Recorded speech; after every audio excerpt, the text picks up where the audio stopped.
오늘 우리에게 주신 하나님의 말씀은 히브리서 11장 17절에서 19절의 말씀입니다. 히브리서 11장 17절에서 19절의 말씀 함께 읽겠습니다. 아브라함은 시험을 받을 때에 믿음으로 이삭을 드렸으니 그는 약속들을 받은 자로 돼 그 외아들을 드렸느니라. 그에게 이미 말씀하시기를 네 자손이라 칭할 자는 이삭으로 말미암으리라 하셨으니 그가 하나님이 능히 이삭을 죽은 자 가운데서 다시 살리실 줄로 생각한지라. 비유컨대 그를 죽은 자 가운데서 도로 받은 것이니라. 아멘.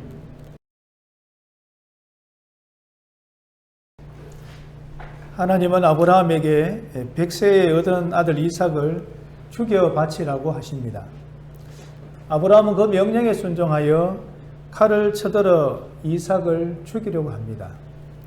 그 순간 하나님이 아브라함을 말리시고 이삭 대신에 하나님이 준비하신 순양을 바치게 하십니다. 이 사건으로 아브라함은 순식간에 믿음의 조상 아브라함이라는 영예로운 별명을 얻게 됩니다. 자식을 죽여 바치는 믿음, 그것도 100세에 어렵게 얻은 하나뿐인 독자를 바치는 믿음이라니 이것이 보통 믿음이겠습니까? 우리들은 똑같이 자식을 죽여 바치라고 하면 할 수 있겠습니까? 저는 죽어도 그렇게는 못할 것 같습니다. 사랑하는 자식을 위해 대신 죽어줄 수는 있어도 자식을 죽일 수는 없습니다.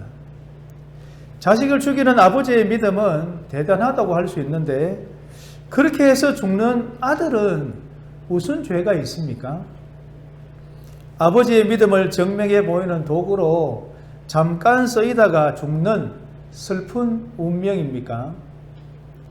하나님은 사람을 제물로 요구하시는 분은 아닙니다. 사람을 제물로 바치는 것은 다 이방 종교에서 우상 숭배를 할 때나 있던 일입니다.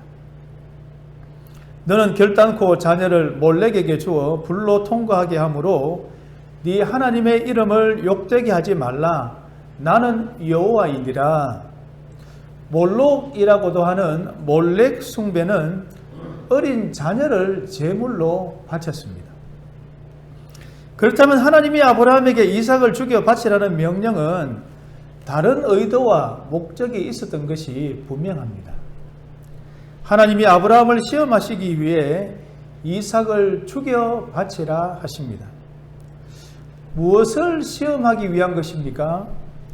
야고보서 1장입니다. 사람이 시험을 받을 때에 내가 하나님께 시험을 받는다 하지 말지니 하나님은 악에게 시험을 받지 아니하시고 친히 아무도 시험하지 아니하시느니라. 오직 각 사람이 시험을 받는 것은 자기 욕심에 끌려 미혹됨이니 욕심이 잉태한 적 죄를 낳고 죄가 장성한 적 사망을 낳느니라. 야고보서가 말하고 있는 시험은 파괴적인 시험입니다. 마귀가 시험하는 것입니다. 우리의 욕심을 부추겨서 죄를 짓게 만들고 마침내 사망에 이르게 합니다. 하나님은 마귀가 하는 식의 이런 시험을 하시지 않습니다. 그렇다면 하나님이 시험하시는 것은 무엇입니까? 이삭을 바치려고 했던 아브라함을 보고서 하나님이 이렇게 말씀하십니다. 네가 네 아들 네 독자까지도 내게 아끼지 아니하였으니 내가 이제야 네가 하나님을 경외하는 줄을 아노라. 과연 하나님은 아브라함이 이렇게 할 줄 모르고 있다가 이제야 알게 되었다는 말입니까? 하란다고 해서 진짜 자식을 죽일까 싶었는데 진짜 죽이려고 하는 것을 보고 하나님이 깜짝 놀라서 말렸습니까? 전지하신 하나님 아닙니까? 앞일을 미리 다 내다보고 계시는 하나님 아닙니까? 그런데 왜 새삼스럽게 놀란 척 하시는 것입니까? 처음부터 하나님은 이삭을 죽일 의도가 없었습니다. 그저 시험해 보려고 아브라함의 마음을 한번 떠보려고 이런 엄청난 장난을 치고 있는 것입니까? 이삭의 목숨이 무슨 장난감입니까? 아브라함이 이삭을 죽일지 살릴지 모르고 시작한 일도 아닙니다. 그렇게 일을 허술하게 하실 하나님이 아닙니다. 조금이라도 늦게 말려 이삭이 죽어버리면 어떻게 합니까? 생각만 해봐도 아찔합니다. 하나님이 아브라함을 시험하는 이유가 무엇입니까?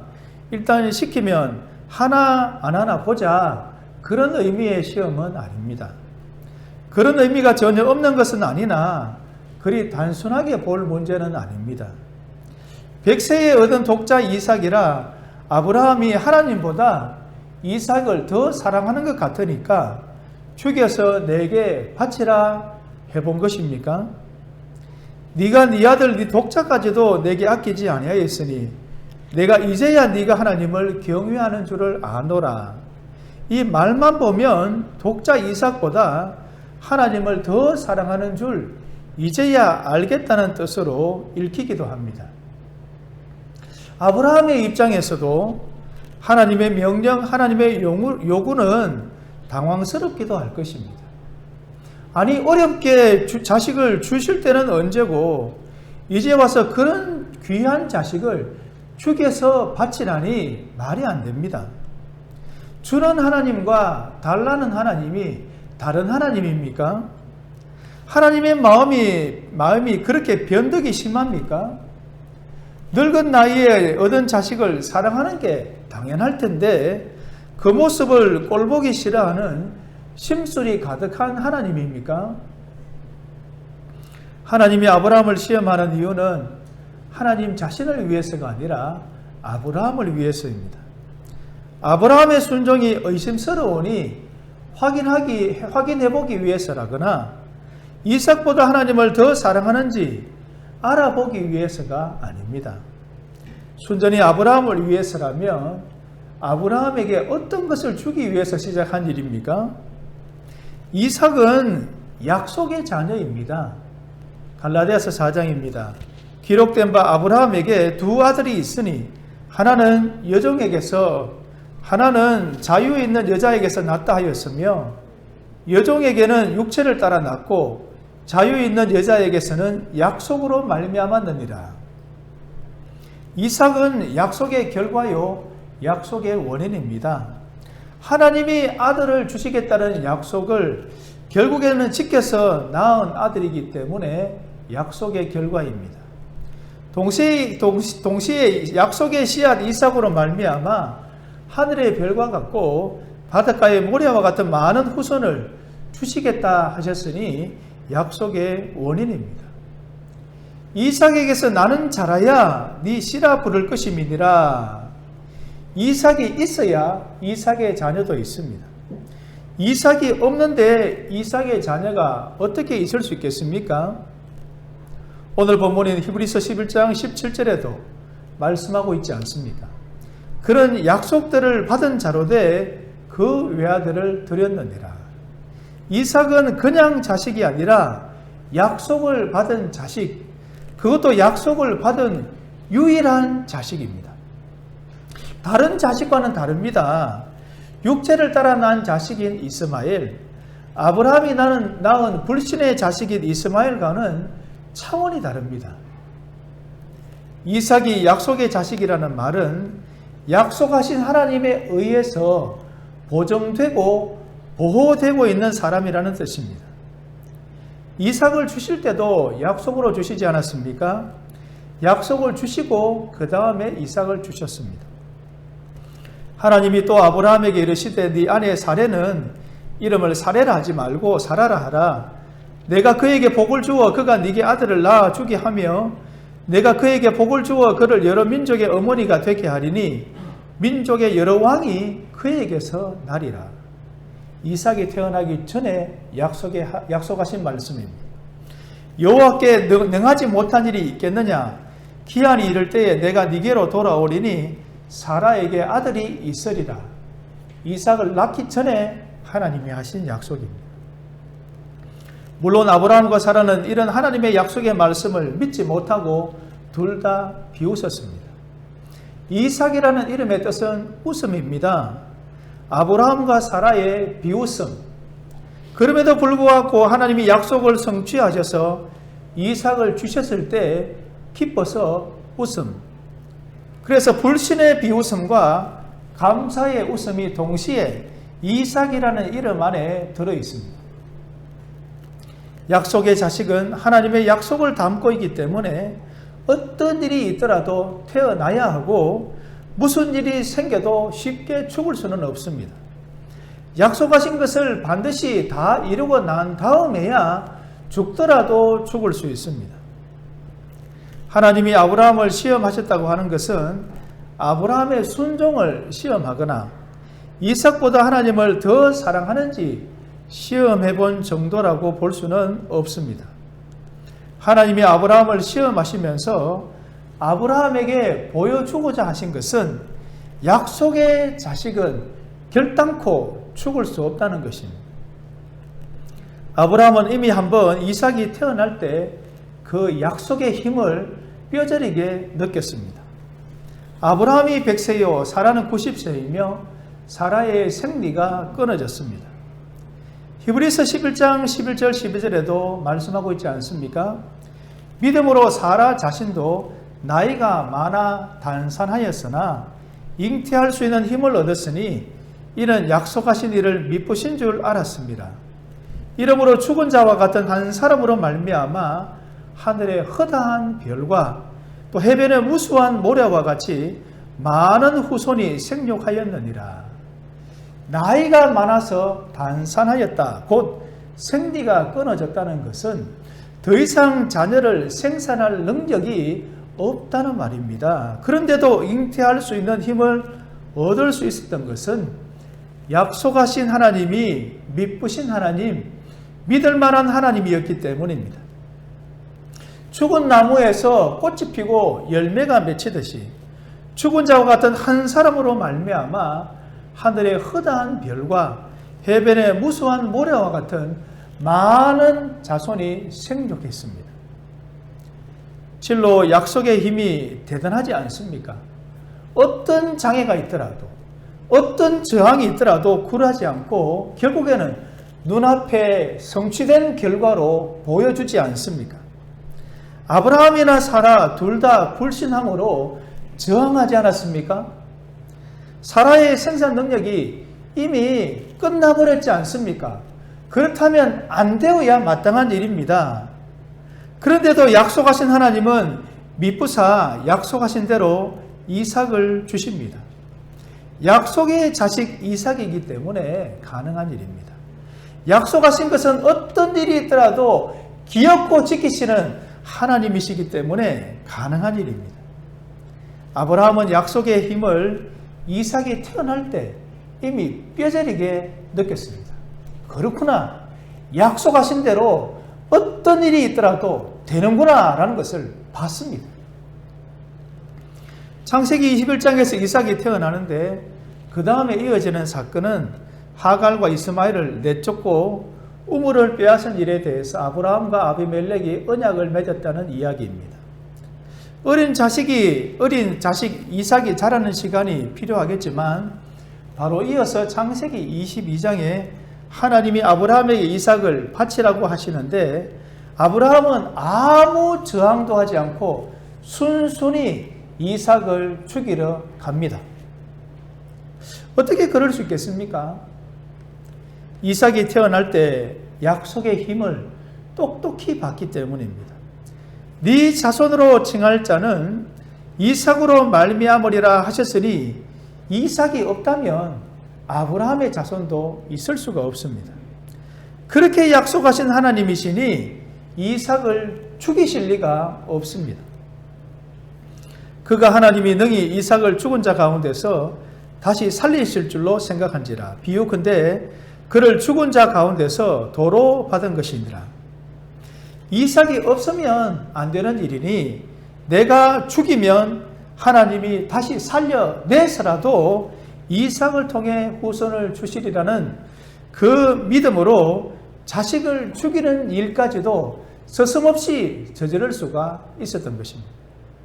하나님 어쩔 수 없이 두 눈 딱 감고 일을 저지르는 절망적인 생각이 아니라 믿는 구석이 있으니 대담하게 주저하지 않고 기도할 수가 있었던 것입니다. 로마서 4장 17절은 이렇게 말씀합니다. 그가 믿은 바 하나님은 죽은 자를 살리시며 없는 것을 있는 것으로 부르시는 이시니라. 과연 아브라함의 믿음이 이 정도였습니까? 처음부터 아브라함은 믿음의 사람이 아니었습니다. 본토 친척 아비 집을 떠날 때는 하나님을 처음 만났을 때이라 제대로 하나님을 알지 못하고 두려운 마음으로 떠나지 않았습니까? 100세인 아브라함과 90세인 사라에게 아들을 주겠다 하셨을 때도 그 말씀을 믿지 못하고 둘 다 비웃었습니다. 그랬는데 이삭이 태어났고 이삭을 죽여서 바치라는 하나님의 명령 앞에 전적으로 순종할 수 있었던 것은 이제야 하나님을 제대로 알았기 때문입니다. 아브라함이 알고 있는 하나님은 어떤 하나님입니까? 죽은 자를 살리시며 없는 것을 있는 것으로 부르시는 하나님입니다. 무에서 유를 창조하신 하나님입니다. 죽은 자를 살려내시는 생명의 능력의 하나님이십니다. 동화책을 보면 밤에 숲길에서 길을 잃어버릴까 봐 실을 풀어가면서 가서 나올 때는 그 실을 하나씩 붙잡고 나왔다는 이야기를 읽은 적이 있습니다. 그 실이 바로 생명줄입니다. 아브라함에게는 약속이 생명줄입니다. 그 이 생명줄 되는 약속 하나만 붙잡고 한 걸음 한 걸음 따라 들어갔습니다. 어떤 일이 있을 줄도 모르고 어디까지 갈 줄도 모르고 그렇게 뚜벅뚜벅 걸어갔습니다. 네 자손으로 칭할 자는 이삭으로 말미암으리라 이 하나의 약속만 붙잡고 끝까지 가봤습니다.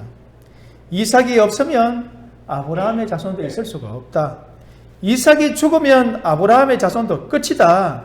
하나님이 죽이라고 했으니 내가 이삭을 죽이면 하나님이 다시 살려내서라도 이삭을 통해 아브라함의 자손을 만들 것이다. 약속 하나만 붙잡고 따라갔는데 어디에 도착해 있는 자신을 발견합니까? 죽은 자를 다시 살려내시는 하나님입니다. 아무것도 없는 데서 모든 것을 만들어내시는 하나님입니다. 마침내 아브라함의 믿음은 무에서 유를 만들어내시는 창조주 하나님, 그 하나님을 믿고 죽은 자를 살리시는 하나님을 믿는 믿음으로 나아갑니다. 정확하게 말하자면 아브라함의 믿음은 이삭에 대한 믿음이 아닙니다. 이삭을 죽이든 살리든 그것과 상관없이 약속을 지키시는 하나님에 대한 믿음입니다. 약속을 반드시 지켜야 하기 때문에 내가 이삭을 죽이면 하나님은 다시 살려낼 수밖에 없는 것입니다. 약속의 힘이 이 정도로 대단합니다. 하나님이 하신 약속이기 때문입니다. 네가 네 아들 네 독자까지도 내게 아끼지 아니하였으니 내가 이제야 네가 하나님을 경외하는 줄 아노라. 이 말씀은 아브라함이 이삭을 죽이려고 하니 사랑하는 독자 이삭보다 하나님을 더 사랑하는 줄 이제야 알겠다는 뜻이 아닙니다. 하나님을 경외한다는 것이 무엇인지 말씀드렸지 않습니까? 하나님을 함부로 하지 않는 것, 하나님의 말씀을 가볍게 여기지 않는 것입니다. 아브라함이 사랑하는 독자 이삭까지도 아낌없이 내어놓을 수 있었던 이유가 무엇입니까? 왜 사랑하는 독자 이삭을 거부하지 않고 주저하지 않고 죽이려고 했습니까? 이삭은 약속의 자식이기 때문입니다. 하나님이 보정하고 보호하는 자식입니다. 내가 지키지 않아도 하나님이 지켜주시는 자식입니다. 내가 죽여도 하나님이 다시 살려낼 자식입니다. 그래야 하나님이 약속하신 것을 지킬 수 있기 때문입니다. 하나님도 대단하지만 아브라함도 대단하지 않습니까? 약속 하나만 붙들고 들어가지 못할 곳이 없습니다. 어떤 최악의 상황에서도 이 약속 하나만 붙들고 있기만 하면 안 되는 일이 없습니다. 어제 생각하면 하나님이 의도하신 것을 아브라함이 정확하게 간파하고 끝까지 물고 늘어진 것입니다. 네가 네 아들 네 독자까지도 내게 아끼지 아니하였으니 내가 이제야 네가 하나님을 경외하는 줄 아노라. 이렇게 하나님이 아브라함을 칭찬하시는 것도 약속을 믿고 끝까지 따라오는 아브라함의 믿음을 칭찬하신 것입니다. 아브라함이 어디까지 따라 들어가서 어떤 하나님을 발견하게 됩니까? 그가 발견한 하나님은 죽은 자를 살리시며 없는 것을 있는 것으로 만들어내시는 하나님이십니다. 우리가 가지고 있는 신구약 성경도 다 약속의 말씀입니다. 수많은 약속들이 과연 말로만 끝나고 말겠습니까? 다 거짓말이겠습니까? 약속의 말씀 뒤에는 약속하신 하나님이 계십니다. 하나님이 자신이 입으로 하신 말씀을 어찌 지키지 않겠습니까? 하나님이 계시지 않는다면 하나님의 약속의 말씀도 다 거짓말이 될 것입니다. 하지만 하나님이 살아계시다면 약속의 말씀은 하나도 남김없이 다 이루어질 수밖에 없습니다. 아브라함은 하나님을 경외하였습니다. 이삭을 죽이라는 하나님의 명령에 순종해서 하나님을 경외하였다는 소리를 들은 것이 아닙니다. 이삭보다 하나님을 더 사랑해서 하나님을 경외하였다라는 소리를 들은 것이 아닙니다. 네 자손은 반드시 이삭으로 말미암으리라는 그 약속의 말씀을 믿었기 때문에 하나님을 경외하는 자라는 칭찬과 인정을 받을 수가 있었던 것입니다. 그 약속의 말씀을 믿었기 때문에 대담하게 주저하지 않고 이삭을 죽일 수가 있었던 것입니다. 우리의 모든 믿음의 행동들은 약속의 말씀을 믿음으로만 가능합니다. 우리가 가진 모든 것을 하나님께 바칠 수 있는 것도 약속을 믿기 때문입니다. 하나님의 일을 위해서 우리의 일생을 바치고 우리의 목숨까지 바칠 수 있는 것도 약속의 말씀을 믿기 때문입니다. 우리에게 어떤 시련과 고난이 찾아와도 우리가 견디고 이길 수 있는 것도 약속의 말씀을 믿기 때문입니다. 약속의 말씀이 우리의 일생을 좌우하지 않는다면 우리는 그 약속의 말씀을 믿지 않는 것입니다. 선교사님들을 만날 때마다 선교사님들이 하시는 말씀이 있습니다. 하나님의 인도를 구하며 제가 과연 선교사로 가야 될까요? 말아야 될까요? 그렇게 기도할 때에 하나님이 제게 주신 말씀이 바로 이 말씀입니다. 이 한 구절의 말씀입니다.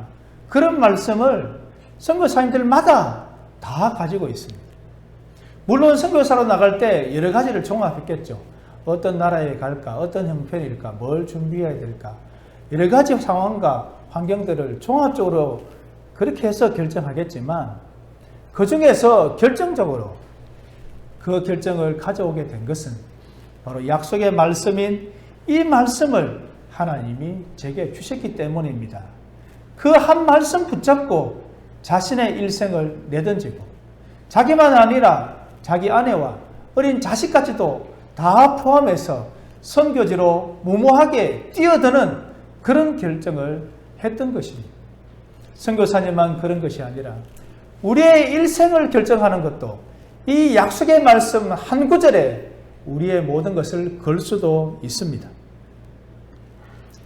하나님을 함부로 하지 않고 하나님의 말씀을 가볍게 여기지 않는 것이 하나님을 경외하는 것이니 약속의 말씀을 믿고 약속하신 하나님을 끝까지 믿는 것이 바로 하나님을 경외하는 것입니다.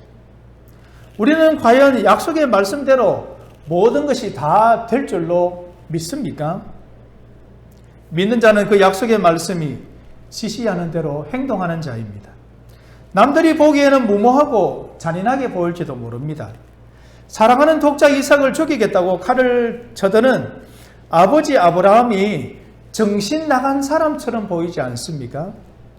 하지만 네 자손이 이삭으로 말미암으리라는 그 약속을 믿고 저지르는 일이기 때문에 지극히 정상적인 일이고 당연한 일입니다. 하나님이 이삭을 죽도록 내버려 두시지 않을 것을 이미 아브라함은 확신했기 때문입니다. 우리에게도 자식을 죽여 바치라는 명령을 내리실지 모르지만 약속의 자식 이삭은 죽지 않는다. 약속의 자식 이삭을 내 손으로 죽인다면 하나님이 살려내신다는 아브라함의 믿음이 우리에게도 있다면 우리 손으로 우리 자식을 죽일 수도 있습니다. 믿음의 조상 아브라함처럼 우리도 못할 일이 아닙니다.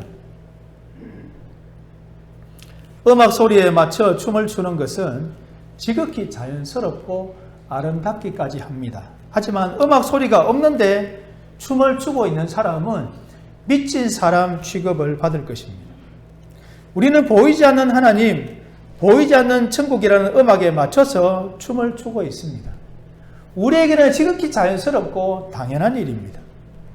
그런데 보이지 않는 하나님, 보이지 않는 천국이라는 음악이 들리지 않는 불신의 사람들의 눈에는 춤을 추고 있는 우리가 미친 사람처럼 보일 수 있습니다. 과연 누가 정상입니까? 춤을 추고 있는 사람입니까?